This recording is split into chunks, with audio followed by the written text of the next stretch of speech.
The U.S. healthcare system sucks. A rant by Bobby. First of all, I'm sure many of you are saying, yeah, no shit. But I just have had experiences in the last few days, and I wanted to come here and rant about them. One is just insurance nightmare with my biologic for my psoriatic arthritis. I have had to have multiple prior auths for one prescription. And I had the pharmacy actually cancel part of the prescription. And then that was why I required another prior auth. And when I called to find out why, they said the notes in the computer were that I had not returned a phone call. I informed the girl that I was speaking to at the moment that I am disabled and my phone is never like more than arm's reach away from me because I have so many healthcare issues and so many providers and specialists, and I know I have to answer that phone if it rings. So she apologized and supposedly fixed it, that's the last dose of my Cosentyx for the loading dose of 5 injections. That's supposed to be done on Sunday. I have yet to find out what. Ooh, that is from. That's an owie from my bonnet where I tied it on my. I'm so sensitive. That looks like, yeah, okay. I'm growing a horn. Anyway, ooh, squirrel. Yeah, so hopefully it's supposed to get here. My rheumatologist told me that it was okay if I was up to a week late. Otherwise, I have to start the 5 injections all over again.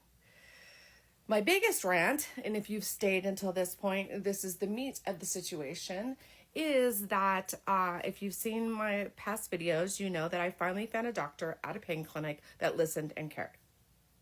So she prescribed some medication for me. And it is of the O variety. I won't say it here on TikTok because evidently that's a bad thing we're not supposed to talk about. So y'all know, if you're a pain patient, you know what I'm talking about. So I've had this medication in the past several times, no problem. I picked up my prescription, the first one, from my normal pharmacy. Now, I don't know if some of you know, if you are in the chronic illness community, you do, because it's affected you, that there was a hack, I think it's a ransomware thing, of a company that handles the majority of the communication between doctors and hospitals and insurance companies and pharmacies. And so people aren't able to get their medications by electronic. If a doctor transmits it electronically to the pharmacy, it's not going through. The insurance companies aren't able to get it to approve it. It's a nightmare. So, obviously the roundabout with that would be faxing. Okay, well, that's not an option for controlled substances. So the third option would be handwritten, but my pain clinic doesn't do handwritten prescriptions. It is 2024, but my personal feelings are they should have a backup plan, but that's neither here nor there. Anyway, they don't do it. So my doctor told me that Walgreens was one of the pharmacies that was not affected and that they were able to get their prescriptions through to Walgreens. So that is where she sent my prescription. Now, it has to be special ordered from a certain manufacturer because of my MCAS issues that I was having. Again, if you've been watching my videos, you know, it was causing mast cell, and we think it might possibly be a filler that this certain manufacturer is using, but hopefully this other one doesn't. And so I called about an hour after my doctor's appointment to Walgreens to ask them when they thought it would be ready, because I knew that with it being a special order, I didn't know how long it would take.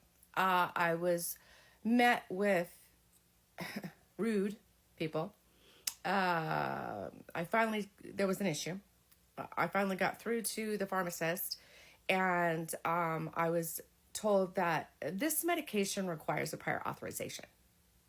And I was like, okay, but now I'm confused because I've never needed a prior authorization for this medication before. And when I had the medication billed at Save On, it didn't require prior authorization. So I asked that question. Kind of seems like a logical question, right? No, no. The pharmacist was very angry with me and told me that this was my issue. Basically, that I needed to figure it out. That it's not us, it's your insurance company. And that's something you'll have to handle. Okay. Got off the phone, called Savon to see if possibly this thing had been rectified between the time that I had my doctor's appointment and now. And was told no, that I would have to have a written prescription. So now I'm waiting to hear from my doctor about this prior authorization, and now I'm understanding the people that are in the chronic pain circles that are talking about not being able to get their medications for one reason or another. This medication, the dose that she was giving me was kind of sort of taking the edge off, not a lot. But the biggest thing it was doing is helping me sleep, which was fabulous. So it's no skin off my nose to wait, and to get it figured out. But I do understand for those people who have been on their medication for a while, or who are in like severe debilitating pain, even just lying in their bed, this situation is ridiculous. Between our healthcare system and the DEA sticking their nose into our healthcare. Yeah. Rant over.